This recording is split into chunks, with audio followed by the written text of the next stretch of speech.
பாருங்க, இந்த எலுமிச்சம்பழம் வந்து எங்கள் தோட்டத்தில் வந்து விளைஞ்சிருக்கு. இப்போது இதுக்கு முன்னாடி வந்து உங்கள்கிட்ட வந்து நான் வந்து இந்த எலுமிச்சை மரம் வந்து எப்படி வந்து இவ்வளோ காய் வைக்கிதுன்னு வந்து இது வரைக்கும் தெரிவிக்கல உங்களுக்கு.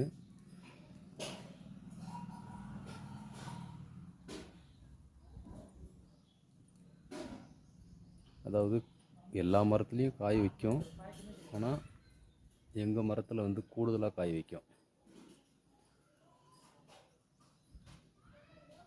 என்ன காரணம்னு கேட்டாக்கா, இதுக்கு வந்து நான் இது வரைக்கும் வந்து ஒரு மருந்து கூட நான் இது வரைக்கும் தெளிச்சதே கிடையாதுல்ல.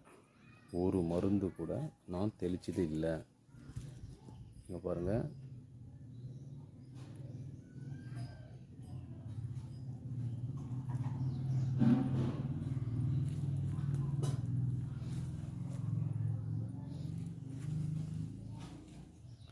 இவ்வளோ காயும் கீழே விழுந்திருக்கு. இப்போ மஞ்சளாக தெரியுது, மொத்தமும் எலுமிச்சம்பழம் தான். நல்லா ஜூம் பண்ணி காட்டுறோம் பாருங்கள், மொத்தமும் எலுமிச்சம்பழம் தான்.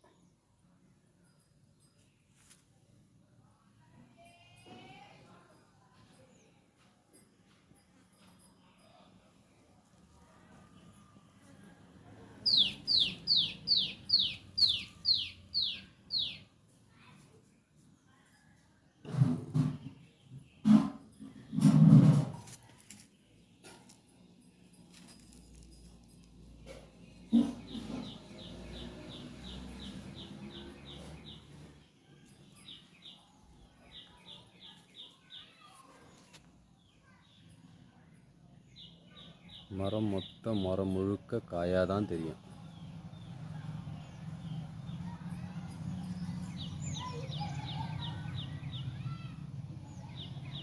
நான் அந்த பக்கம் வெயில் அடிக்குது, இந்த பக்கம் காட்டுறேன் பாருங்கள். ஃபுல்லாக பாருங்கள் காய் எப்படி இருக்குன்னு பாருங்கள்.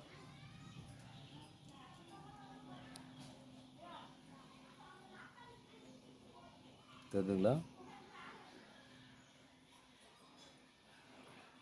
ஏன்னா இந்த பழம் இந்த பழம் வந்து பார்த்திங்கனாக்கா, எலுமிச்சம் காய் வந்து ஏன் இவ்வளோ காய் வைக்கிது அப்படின்றத வந்து நான் கண்டிப்பாக அடுத்த வீடியோவில் உங்களுக்கு செய்முறை செஞ்சு காட்டுறேன்.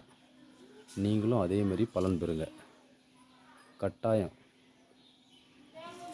இந்த செய்முறையில் செஞ்சால் உங்களுக்கு வந்து காய் வந்து அதிகமாக காய்க்கும். வேறு எதுவுமே தேவையில்லை. நான் சொல்லக்கூடிய விஷயத்தில் மருந்து அடிக்க தேவையில்லை.